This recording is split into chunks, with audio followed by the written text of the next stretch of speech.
J'ai toujours été obsédé par le travail. Depuis mon enfance, je voyais mon père se lever plus tôt que les autres à la maison, mettre sa cravate et partir pour le travail et revenir tard le soir épuisé. C'est vers ces moments-là que j'ai remarqué les poches sous ses yeux et à quel point son dos lui faisait mal à force d'être affalé sur son bureau pendant des heures en train de travailler sur son ordinateur. Je ne voulais pas devenir comme lui. Avant de continuer, n'oubliez pas d'aimer et de vous abonner à la chaîne, ça nous aide beaucoup. Je ne voulais pas être comme lui. Mais pour pouvoir éviter sa vie, je suis devenu bien pire que lui. Regardez, mon père travaillait car il devait subvenir à sa famille. J'ai travaillé car j'étais obsédé par l'argent et le pouvoir. Je me levais tous les jours, je prenais une douche froide, 2 tasses de café et j'allais au travail, ralentissant sur la route comme si j'étais une demi-heure en avance. C'était à un moment comme ça que c'est arrivé. J'ai crié par téléphone à ma secrétaire. « Viviane, je vous l'ai dit une douzaine de fois, je me fous que ce soit l'anniversaire de Martha. Elle est virée. » J'étais déjà furieux avant même d'arriver au travail, car ma voiture ne voulait pas démarrer et que j'avais dû marcher jusqu'au bureau. J'ai traversé la rue quand j'ai ressenti un impact. Mon téléphone s'est échappé de ma main et j'ai entendu les roues d'une voiture crisser avant que ma tête ne frappe le sol et que tout devienne noir. Je ne me souviens pas du trajet dans l'ambulance. Je ne me souviens pas des sirènes. Je le sais simplement car on me l'a dit. J'étais dans le coma. Pendant des mois. Quand je me suis réveillé, je pensais que j'étais en train de rêver. J'étais dans un lit d'hôpital. Je me suis dit, comment suis-je arrivé là? J'étais couché. J'ai essayé de parler, mais ma gorge était aussi sèche que le désert. J'ai essayé de me lever, mais quelqu'un vêtu d'une blouse blanche a couru vers moi et m'a recouché. La femme a dit à quelqu'un d'autre dans la pièce, « Il est réveillé ». Puis j'ai entendu la porte s'ouvrir et après 2 secondes, plusieurs personnes sont entrées. J'étais entouré de monde. Ma mère a dit en pleurant alors qu'elle me prenait dans ses bras, « Marty, Dieu merci, tu vas bien ». Étrangement, elle me serrait bien plus que d'habitude et ses cheveux étaient beaucoup plus gris. Avant, ils étaient noirs, mais maintenant elle a des cheveux gris ici et là. Pourquoi? Mon père était là aussi. Il a dit « Bon retour parmi nous, mon garçon ». Il essayait de cacher ses émotions comme il a toujours fait, mais j'ai vu quelques larmes dans ses yeux. Ma mère et mon père se sont reculés et mes frères et sœurs se sont approchés. Ma sœur m'a immédiatement sauté au cou. « Oh !» je me suis plaint, encore fatigué de ce qui avait bien pu se passer. Elle a répondu « Ne te plains pas, tu m'as manqué. » Mon frère restait debout derrière. On n'a jamais été proches, mais tout le monde faisait de son mieux et il était juste trop sérieux. Une fois que ma famille s'est calmée, le docteur m'a tout expliqué.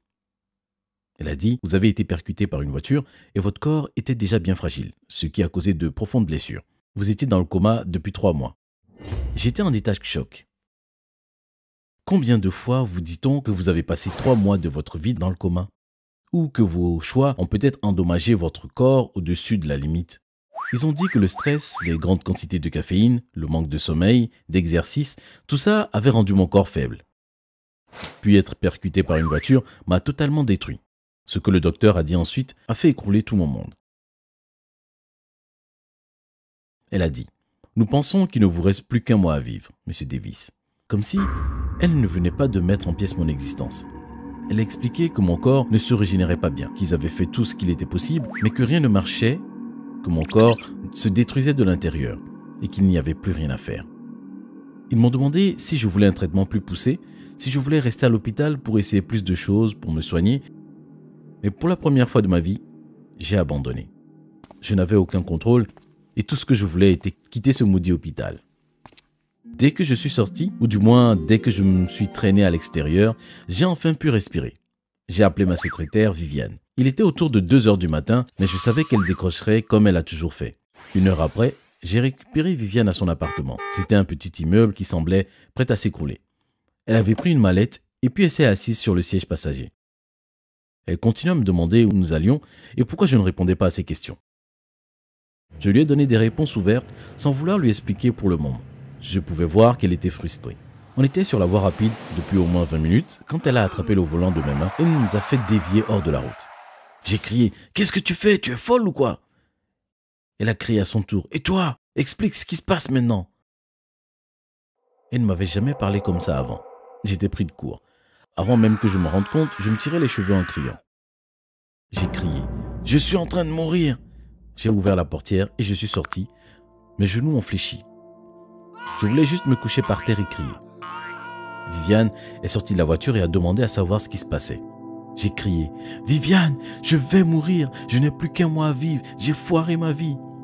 J'étais cassé. Chaque émotion que j'avais ressentie quand je me suis réveillé sont sorties d'un coup. Je n'étais pas heureux de m'être réveillé. Je n'étais pas triste quand on m'a dit ce qui s'était passé et je ne me suis pas mis à pleurer quand le docteur m'a dit que je n'avais plus qu'un mois à vivre. Maintenant, tout ce que j'ai ressenti a commencé à jaillir et tout mon monde s'est écroulé. J'étais à genoux sur le sol, tremblant violemment, quand j'ai senti une main sur mon épaule. Je me suis retourné et j'ai vu Viviane me regarder avec sympathie. Elle m'a demandé d'une douce voix, beaucoup plus douce qu'avant, « Qu'est-ce que je peux faire pour toi ?» J'ai répondu « Peux-tu s'il te plaît tout simplement venir avec moi? Je veux voyager, je veux profiter de la vie avant la fin. » Elle a réfléchi une seconde, puis elle a hoché la tête. Je veux dire, elle n'avait pas grand-chose à faire au travail si son patron était parti de toute façon. Et c'est comme ça que nos petites vacances ont commencé. On a encerclé les endroits qu'on pouvait visiter sur une carte. On a roulé en écoutant la musique et acheté de quoi manger dans les stations-service, mais Viviane me faisait toujours prendre de l'eau et des fruits et pas seulement des chips et du soda. Je ne voulais pas, mais elle m'a fait nous arrêter dans différents restaurants pour avoir un bon repas. Nous avons passé la nuit dans de petits hôtels alors qu'on visitait des villes ou des monuments, mais qu'on était trop fatigués pour conduire. Au début, c'était embarrassant qu'elle doive m'aider à me déplacer. J'étais encore faible, alors elle prenait mon bras pour monter les escaliers ou si on devait marcher plus que d'habitude. Un soir, on était très fatigués et on s'est donc arrêté à un motel de l'autre côté de la rue. C'était le seul qu'on avait vu depuis des kilomètres et il était presque complet. Tout ce qu'ils ont pu nous donner était une chambre avec 2 lits et pas 2 chambres séparées comme on prenait d'habitude. Au lieu de descendre pour dîner dans le restaurant d'à côté, on a commandé notre repas et on l'a ramené dans notre chambre. On s'est assis chacun sur nos lits respectifs et on a regardé différentes émissions en mangeant. On rigolait beaucoup et puis on s'est fait du popcorn dans le micro-ondes et on a regardé un film. Elle m'a ri au nez. « C'est vraiment ton film préféré? C'est tellement nul !» J'ai rigolé aussi. C'est pour me sentir bien. Puis elle a commencé à me dire qu'elle n'avait jamais regardé de films comme ça en grandissant car elle a grandi autour de garçons qui aimaient des films de cow-boys et de super-héros. Elle m'a dit, en grandissant, ma maison était de pire en pire. Elle était toujours remplie de jouets et d'équipements de sport qu'on aimait en ce temps. Même si j'ai toujours joué au rugby. J'étais impressionné. On a passé le reste de la soirée à discuter, assis sur nos lits, et alors que je lui parlais d'un professeur que je détestais à l'école, je l'ai entendu ronfler. Ses ronflements étaient adorables. Ne vous méprenez pas, on aurait dit un porc tellement c'était bruyant. Mais bizarrement, j'ai trouvé ça mignon. Je me suis couché et j'ai éteint la lampe. Le lendemain matin, on était devenus plus proches. Cette nuit-là a tissé un lien plus fort entre nous que les jours auparavant. Peut-être parce qu'on a parlé de nos familles pour la première fois. Nos sourires se sont rapidement effacés. Le moment de rentrer arrivait à grands pas. Le trajet en voiture vers la ville était silencieux. On a écouté de la musique et on a parlé un peu, mais pas autant qu'avant. Dès que je l'ai déposée chez elle, j'ai roulé jusqu'à l'hôpital. J'avais besoin de passer là-bas pour qu'on me fasse passer des tests et pour vérifier mes fonctions vitales. Je m'étais senti plus fort après avoir voyagé avec Viviane, mais je me disais toujours que c'était l'adrénaline de ne pas aller travailler. Après mon enregistrement à l'accueil, presque tout le monde est venu me voir. Le dernier à partir était mon frère. Il restait toujours au fond de la foule, en fronçant les sourcils. Je me disais que c'était à cause de mon père. Il ne voulait pas montrer ses émotions. Mais j'ai arrêté d'y croire quand je l'ai entendu parler à Viviane. Je faisais une sieste dans mon lit quand des voix en dehors de ma chambre m'ont réveillé. Je ne pouvais pas vraiment entendre ce qu'ils se disaient, mais c'était une femme et un homme. Et la femme était certainement Viviane. J'aurais pu reconnaître sa voix n'importe où. Je me suis levé lentement de mon lit en m'accrochant à un appareil comme si c'était une canne. Je me suis approché de la porte en faisant le moins de bruit possible et j'ai collé mon oreille contre. J'arrivais pas à croire ce que j'entendais. Mon frère a dit, la voiture aurait dû le tuer. Quelle perte d'argent. Le préféré de mes parents est toujours en vie et je suis toujours aussi fauché. Je l'ai entendu donner un coup de pied sur quelque chose après avoir dit ça. Viviane était maintenant silencieuse, mais je l'avais entendu parler juste avant. J'étais furieux. Pourquoi elle ne disait rien? Pourquoi elle ne me défendait pas? Était-elle complice? Je suis retourné vers mon lit et je me suis allongé. Je ne savais pas quoi faire. Est-ce que je devais lui demander de quoi parlait mon frère? On aurait dit que mon frère avait embauché quelqu'un pour me percuter avec cette voiture. Est-ce qu'elle était au courant? Je ne savais pas si je pouvais la croire. Tout ce que je savais, c'est que lui, je ne pouvais pas le croire. Viviane est alors entrée dans la chambre et s'est assise sur mon lit.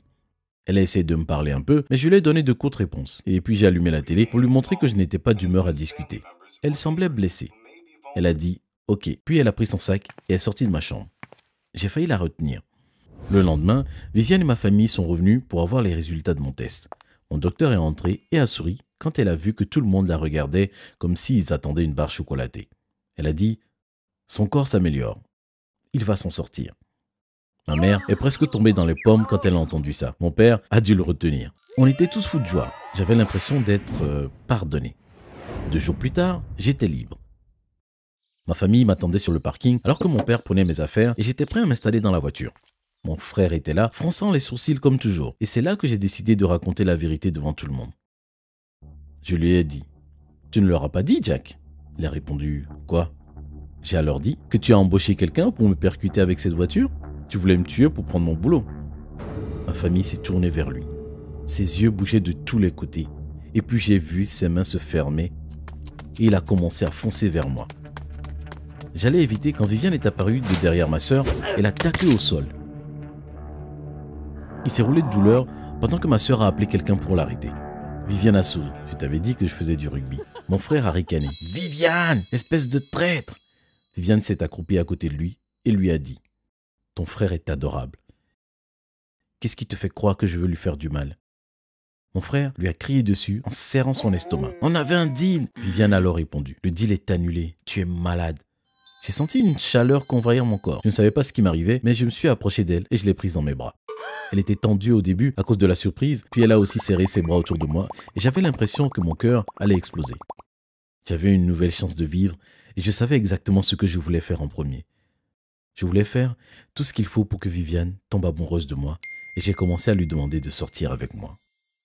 Finalement, on y était, notre dernier jour d'école. Samantha était ma meilleure amie. Nous étions amies depuis notre premier jour à l'école quand nous avions 5 ans. Ce serait étrange de ne pas la voir tous les jours, mais Samantha commençait un emploi dans notre épicerie locale et j'étais sur le point de démarrer ma propre entreprise. Mais l'impensable s'est produit et je me suis retrouvée dans le coma. Mais avant de continuer, assurez-vous d'aimer et de vous abonner et d'activer cette cloche de notification pour ne plus manquer d'histoires choquantes. Je me souviens de mon premier jour à l'école. J'étais tellement nerveuse en disant au revoir à maman aux portes de l'école. Au revoir chérie, passe une belle journée. J'ai trouvé ma classe et je me suis assise à côté d'une fille aux cheveux blonds. Je suis Tina, comment t'appelles-tu? Lui ai-je demandé. Samantha, a-t-elle répondu. Nous étions devenus meilleures amies. À partir de ce moment-là, nous avons tout fait ensemble. Nous nous sommes dit tous nos secrets, pour qui nous avions un crutch, etc. Parfois, nous aimions toutes les deux le même garçon. Mais nous ne nous sommes jamais disputés. Nous étions toutes les deux heureuses chaque fois que quelque chose de bien arrivait à l'autre. Comme la fois où nous voulions toutes les deux le rôle principal dans la production scolaire de Cendrillon. Le chef du département de théâtre a dit à tout le monde que la liste des acteurs serait sur le tableau d'affichage après l'école. Samantha et moi avons rejoint la foule rassemblée devant le panneau d'affichage. Félicitations Tina, a dit Karl, tu as eu le rôle principal et je suis le prince charmant. J'étais si heureuse, je me suis retournée pour regarder Samantha. Au début j'ai pensé qu'elle avait l'air en colère, mais elle m'a souri. Je suis si contente pour toi. Quand nous étions en dernière année de lycée, j'ai dit à Samantha ce que je voulais faire quand je quitterais l'école. Je voulais ouvrir ma propre entreprise. Je travaillais sur une nouvelle invention depuis environ 6 mois et finalement, elle commençait à décoller. J'avais loué un entrepôt et j'avais fabriqué mon prototype. Je me sentais tellement fière de ma nouvelle entreprise. Vous vous demandez probablement quel était mon boulot et quand vous en entendrez parler, vous allez probablement rire.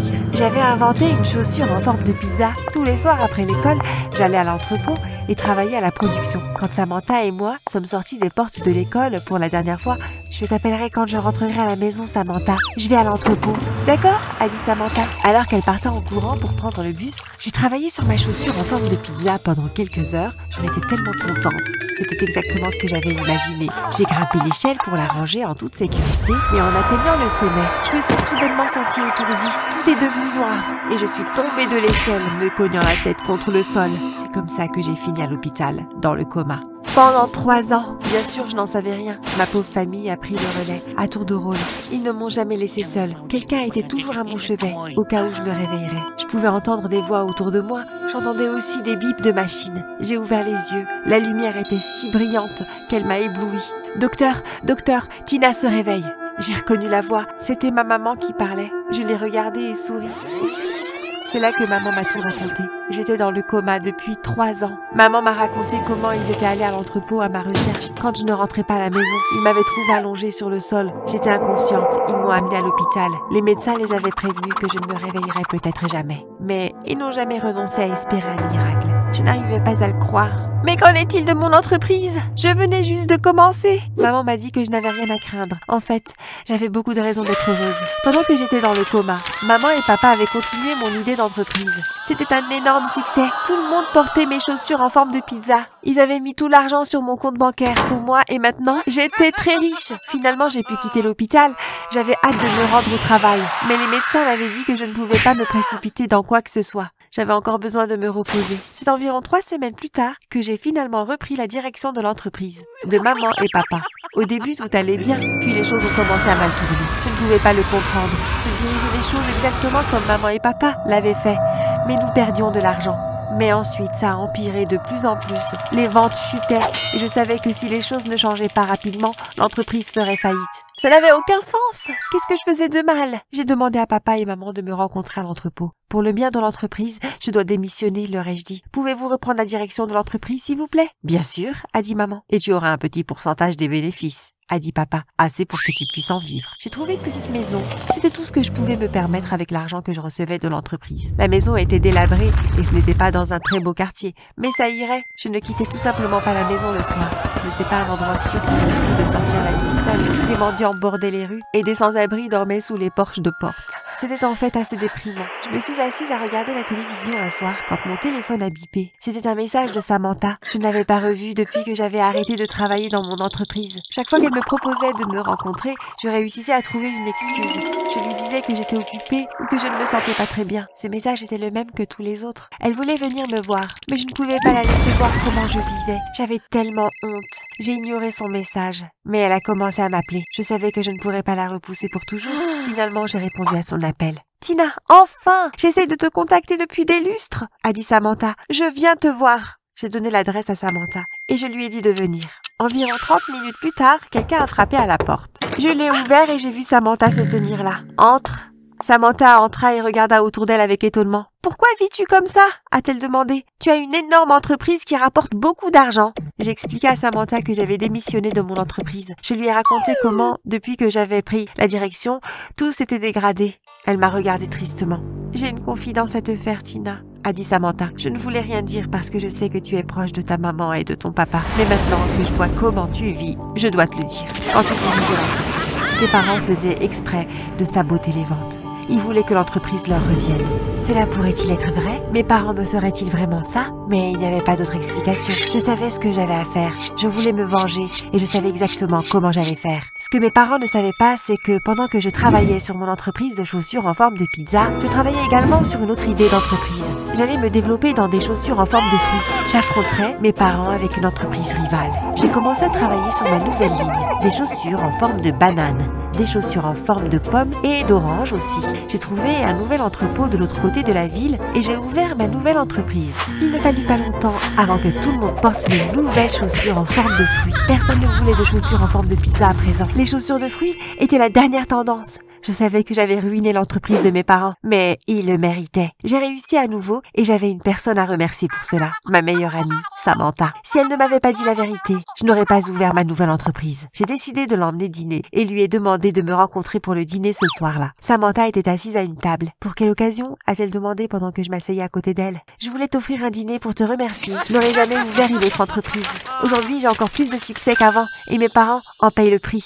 Samantha m'a souri. « Oh, les amis sont faits pour ça », a-t-elle dit. Je me suis sentie tellement chanceuse d'avoir Samantha comme amie. Je savais qu'elle ferait n'importe quoi pour moi. Le lendemain, j'étais dans mon bureau lorsque mon téléphone a sonné. J'ai regardé pour voir de qui il s'agissait. C'était papa qui m'appelait. J'ai répondu à l'appel et j'ai écouté pendant que papa me disait à quel point maman et lui étaient inquiets. Il m'a dit que l'entreprise allait vraiment mal, que leurs ventes avaient chuté et baissé au cours des dernières semaines. Mais ensuite, je me suis souvenue de ce qu'il m'avait fait. Tina, nous n'avons pas les moyens de te payer du tout ce mois-ci. Notre nouveau concurrent a anéanti notre activité. Nous gagnons à peine assez d'argent pour survivre. Papa ne savait pas que c'était sa propre fille qui possédait sa société rivale. Il était au téléphone avec son concurrent.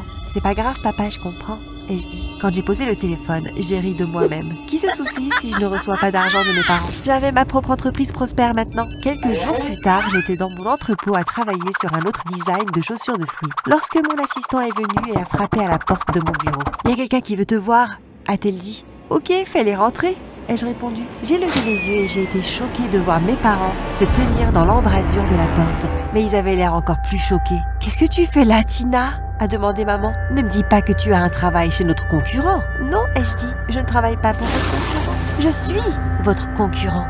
De quoi tu parles? A demandé papa. Pourquoi ouvrirais-tu une entreprise? Pour rivaliser avec tes propres parents? Je pense que nous devons avoir une discussion. Ai-je répondu. Asseyez-vous et je vais tout vous expliquer. Je leur ai dit que je savais tout sur leur tentative de saboter mon entreprise lorsque je la dirigeais. J'ai pensé qu'ils le nieraient, mais au lieu de cela, ils ont admis ce qu'ils avaient fait. Nous n'avons fait cela que parce que nous avons reçu un renseignement anonyme indiquant que tu envisageais de nous expulser de l'entreprise, a dit papa.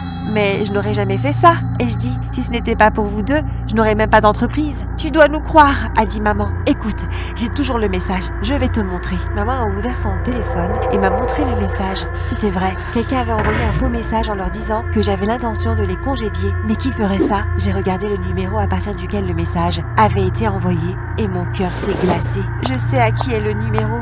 Et je dis, c'est Samantha qui vous a envoyé le message. Pourquoi Samantha ferait-elle une telle chose? J'étais tellement bouleversée et en colère. Je dois aller parler à Samantha, leur ai-je dit. J'ai besoin de réponses. Je suis allée directement chez Samantha. Quand je suis arrivée, j'ai frappé à la porte et quelques secondes plus tard, Samantha l'a ouverte. Salut Tina, entre, a-t-elle dit. Je la suivis dans le salon et je me suis assise. Je tremblais, tellement que je pouvais à peine sortir les mots de ma bouche. Je ne peux pas croire que tu m'as fait ça. Samantha m'a regardée. Elle s'est rendue compte sur mon visage que je savais tout. Pourquoi voudrais-tu détruire ma vie? Parce que tu as tout.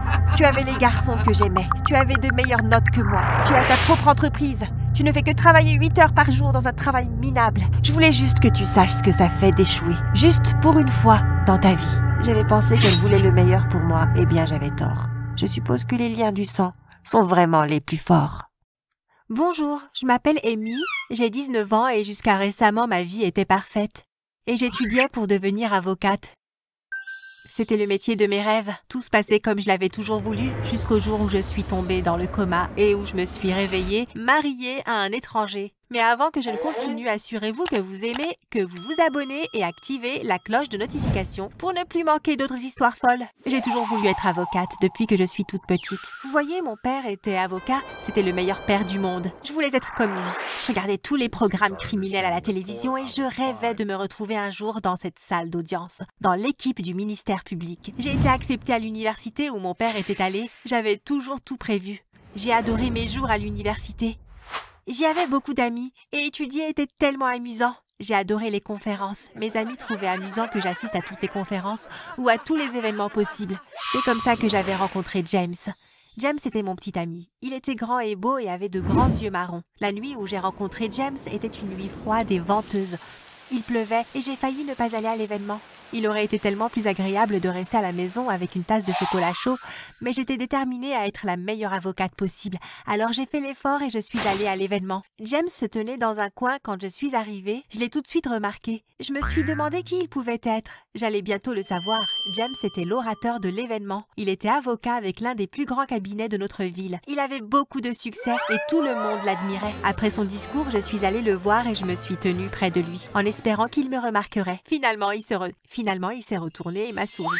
Mon cœur a fondu, je me suis sentie renversée. Il s'est approché et s'est présenté. Nous nous sommes si bien entendus ce soir-là. Il m'a demandé mon numéro que je lui ai bien sûr donné. Le lendemain, James m'a appelé et m'a demandé de sortir avec lui. J'ai dit oui, bien sûr. Nous avons rapidement commencé à sortir ensemble régulièrement et James m'a demandé d'être sa petite amie. James était le petit ami parfait. Enfin, presque parfait. La seule chose, c'est qu'il était un peu jaloux. Quand nous avons commencé à sortir ensemble, je trouvais que c'était mignon qu'il me veuille pour lui tout seul. Il n'aimait pas que je sorte avec mes amis. Parfois, je faisais un plan pour sortir avec mes amis, mais quand je le disais à James, il avait l'air tout blessé et disait « Oh, mais j'avais prévu que nous sortions pour un repas romantique. » J'annulais donc mes projets avec mes amis. Cela s'est produit plusieurs fois. Et si je sortais avec mes amis, James était jaloux, m'appelait tout le temps et se mettait en colère si je ne répondais pas au téléphone. La goutte d'eau qui a fait déborder le vase est arrivée un vendredi soir. James venait chez moi.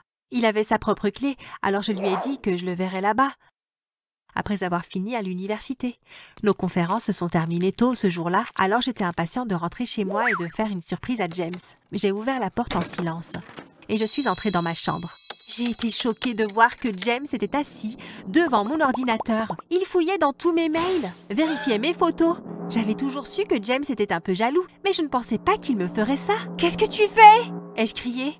James m'a regardée, effrayé. Je pouvais voir qu'il avait l'air coupable. Il savait que je l'avais pris en flagrant délit. « C'est ça, James, je n'en peux plus !» ai-je dit. « Je veux rompre avec toi !» James s'est mis à pleurer et à me demander pardon. « Je suis désolée, cela ne se reproduira plus jamais !» a-t-il dit. « C'est fini, James !» lui ai-je répondu. J'ai couru hors de la maison, mais il ne voulait pas me laisser partir. Il m'a poursuivi dans la rue. J'ai continué à regarder derrière moi par-dessus mon épaule, mais il ne voulait pas abandonner. Je n'ai pas vu ce qui était devant moi. Les ouvriers creusaient un grand trou au milieu de la rue.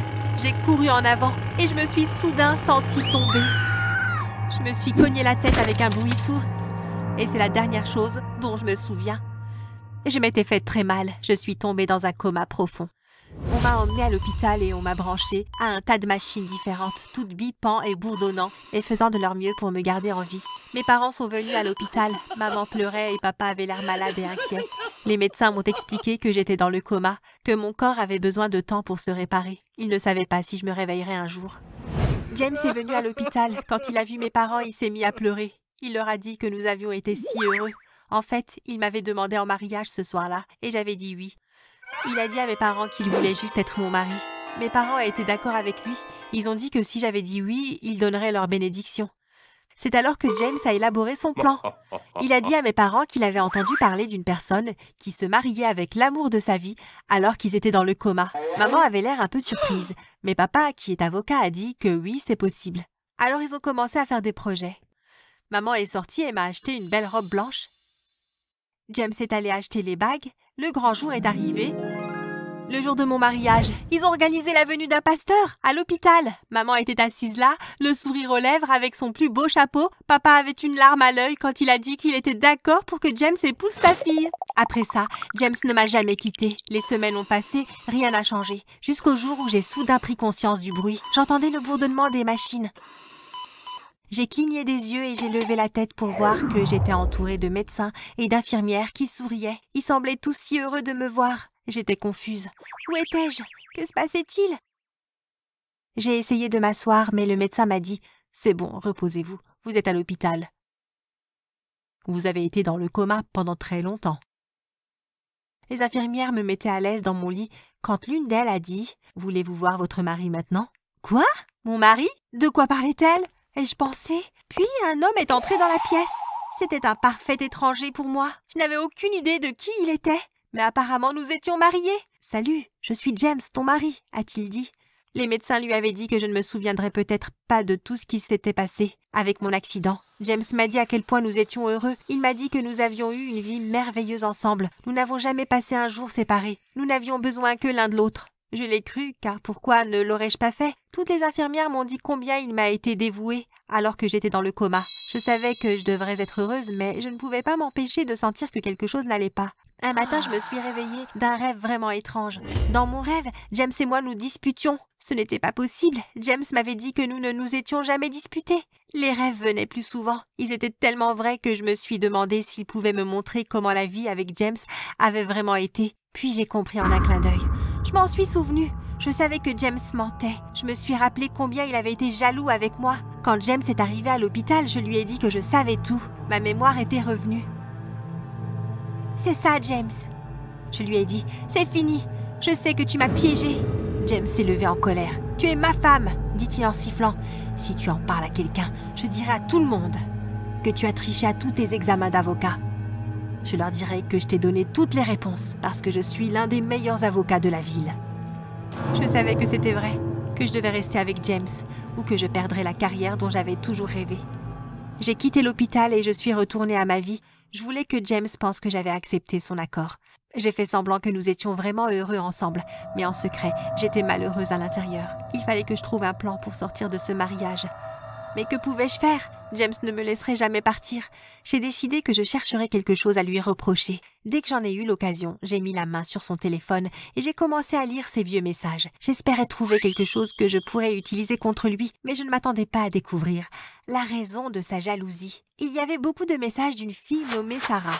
Les messages dataient tous d'avant ma rencontre avec James. Il y a eu des messages tous les jours, pendant des mois et des mois, jusqu'à ce que tout d'un coup, il s'arrête. Sarah avait été l'amour de la vie de James, mais quelque chose avait mal tourné. Elle l'avait quitté et lui avait brisé le cœur. C'est pourquoi James a toujours été si jaloux avec moi. Il ne voulait pas avoir le cœur brisé à nouveau. J'ai commencé à imaginer un plan. Si seulement je pouvais réunir James et Sarah à nouveau, alors ils me laisseraient partir. J'ai cherché le profil de Sarah sur Facebook. Je savais qu'ils auraient des amis communs et il n'a pas fallu longtemps avant que je la trouve. J'ai commencé à suivre ses mouvements. J'avais besoin de savoir où elle traînait. J'ai remarqué qu'elle allait souvent dans une salle de gym près de chez moi. Je savais ce que j'avais à faire. Cet après-midi-là, je suis allée à la salle de sport et je me suis inscrite pour devenir membre. En fait, je détestais aller à la salle de sport, mais cela valait la peine de faire tous ces efforts. Je savais que Sarah allait toujours au gymnase le dimanche matin à 10h. Le dimanche suivant, j'ai préparé mon sac de sport et je suis partie au gymnase. Quand je suis arrivée à la salle, il n'y avait que quelques personnes dans la salle. J'ai tout de suite reconnu Sarah grâce à sa photo de profil. Je me suis assise sur la machine à côté d'elle et nous avons rapidement entamé une conversation. Nous avons tout de suite sympathisé. Je connaissais tellement bien Sarah grâce à sa page Facebook qu'il était facile de dire que nous aimions les mêmes choses. On devrait se retrouver pour dîner, ai-je suggéré. Je connais un très bon restaurant mexicain.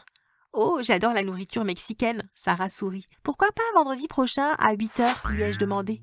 Parfait, on se voit là-bas, a-t-elle répondu. Vendredi matin est arrivé et comme je partais pour l'université, j'ai dit à James, j'ai une conférence en fin d'après-midi, tu peux me retrouver au restaurant mexicain à 20h? Bien sûr, dit James. Tous les plans étaient en place, il fallait juste que j'arrive au restaurant un peu plus tôt pour pouvoir trouver une table dans un endroit calme pour voir ce qui se passait. Sarah est arrivée la première, elle s'est assise à une table au milieu de la salle et a commandé un verre. 5 minutes plus tard, j'ai vu James passer la porte. Il a regardé à travers la pièce et son visage s'est illuminé, il avait vu Sarah. Au même moment, Sarah a levé les yeux et a vu James. On pouvait sentir l'amour dans l'air. Ils ont couru l'un vers l'autre, en souriant. « Tu m'as tellement manqué », disaient-ils tous les deux en même temps. J'ai su à ce moment-là que j'étais à nouveau libre. Sarah et James ont fini par se remettre ensemble et James m'a vite oubliée. Cela ne m'a pas dérangée et je suis maintenant libre de vivre ma vie. Et j'espère que je ne vais pas me marier à nouveau avec un étranger. Je n'ai pas à me plaindre de ma vie. Mon enfance a été parfaite. Je vivais dans un petit quartier idéal. Tout le monde était ami avec moi. Moi et les enfants de mon âge faisions toujours quelque chose d'excitant. On avait pratiquement tout ce qu'on voulait, car on avait des parents cool. On n'a jamais entendu parler de cambriolage ou d'autres types de crimes dans la région, donc on n'avait rien à craindre. Mon école était aussi la meilleure de toutes. J'ai entendu dire que beaucoup d'enfants détestaient l'école, mais c'était impossible pour moi. Je vivais avec ma mère, mon père et ma sœur. On était bien mieux que n'importe quelle famille lambda, comme dans des sitcoms irréalistes comme La Fête à la maison. Notre maison était toujours remplie de joie et de rire. Quand je repense à mon enfance, c'est à ça que je me souvenais. Un pur bonheur.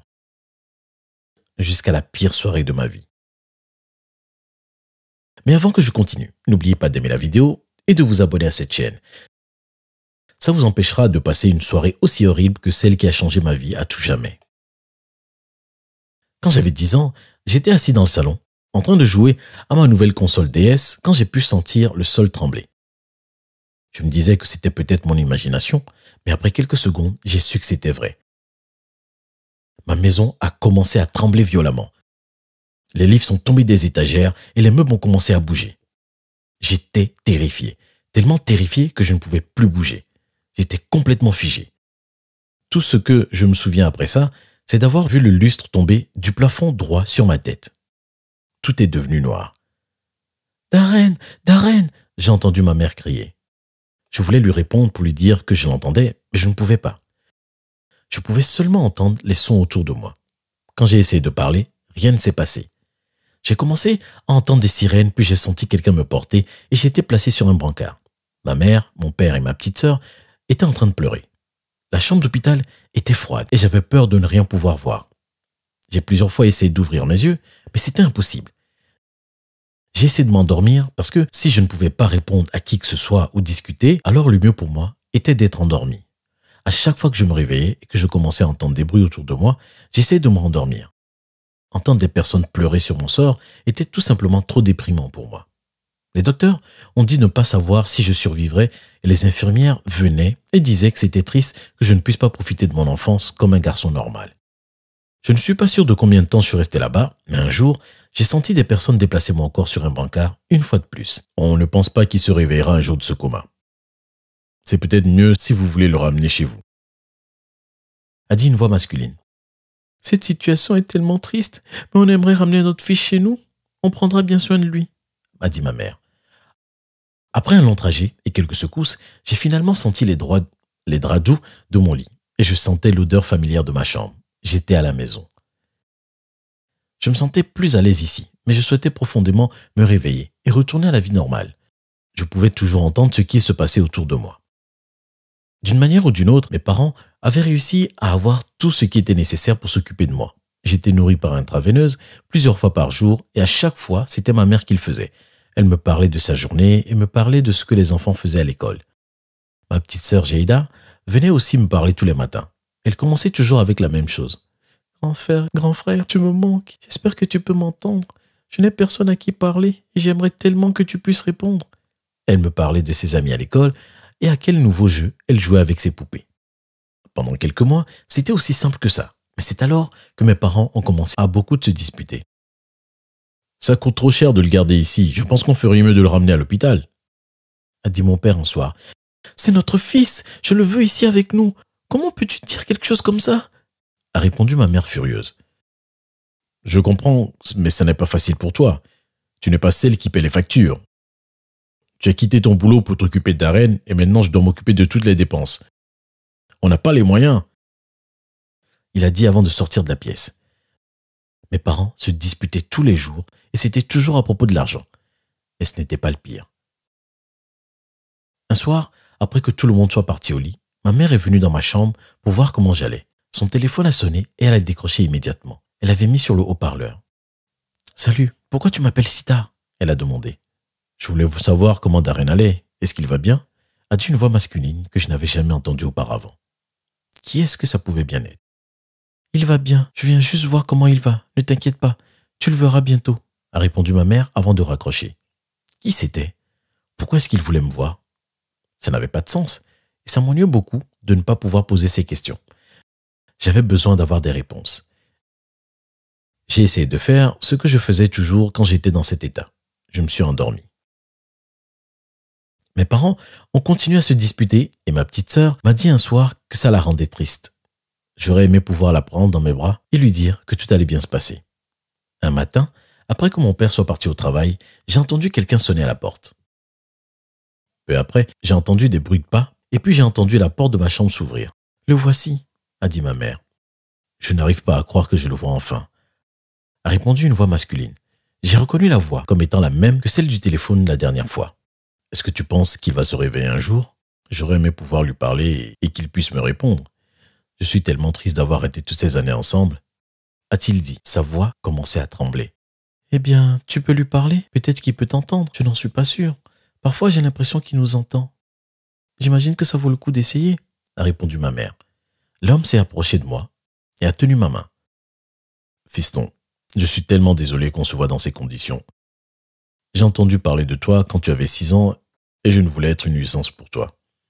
Ta mère était déjà mariée à Bill et tu semblais être si heureux. » Il a dit. Mon cœur s'est emballé. Il était mon vrai père. « Chérie, j'espère que tu peux me pardonner de t'avoir caché tout ça aussi longtemps. J'ai trompé Bill juste avant de tomber enceinte de toi. J'ai fait le test de paternité et ça a montré que l'homme que tu rencontres aujourd'hui, Dean, est ton vrai père, » a dit ma mère. Si je pouvais parler, je l'aurais crié dessus. Comment avait-elle pu faire une chose pareille? C'était trop pour moi et ça n'aidait pas que je puisse pas en parler à qui que ce soit. Les jours ont passé et mon vrai père Dean a continué à venir me voir. Il me tenait toujours la main et me racontait beaucoup d'histoires comme quand j'avais 9 ans, j'ai rejoint l'armée. J'ai peur de ce nouvel environnement, mais j'ai besoin de quitter ma famille. Je vivais avec mes grands-parents, ils ne m'aimaient pas beaucoup. En tout cas, je n'étais pas fait pour être dans l'armée. J'ai été renvoyé chez moi après quelques mois car ils ont découvert que j'étais totalement inutile. Parfois, c'était drôle. Il essayait de me raconter des blagues et il essayait de me décrire de beaux endroits. Il a essayé de m'expliquer comment c'était d'aller à la pêche, comment c'était de fabriquer une niche et comment c'était de demander à une fille de sortir. Il m'a appris quelques leçons de la vie pendant que j'étais couché là, dans le coma. J'ai commencé à attendre ses visites. J'étais à l'aise à ses côtés. Et Bill, l'homme que je pensais être mon père pendant toutes ces années, venait rarement me rendre visite. Bien sûr, Dean n'est jamais venu quand Bill était là, jusqu'à un soir, et je pense que c'était complètement accidentel.